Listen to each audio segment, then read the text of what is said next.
कराग्रे वसते लक्ष्मी, करमध्ये सरस्वती, करमूले तु गोविन्दम्, प्रभाते करदर्शनम्।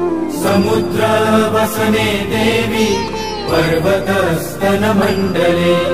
विष्णुपत्नी नमस्तुभ्यम्, पादस्पर्शम् क्षमस्व मे। वसुदेवसुतम् देवम्, कंसचारूणमर्दनम्, देवकी परमानन्दम्, कृष्णम् वन्दे जगद्गुरु।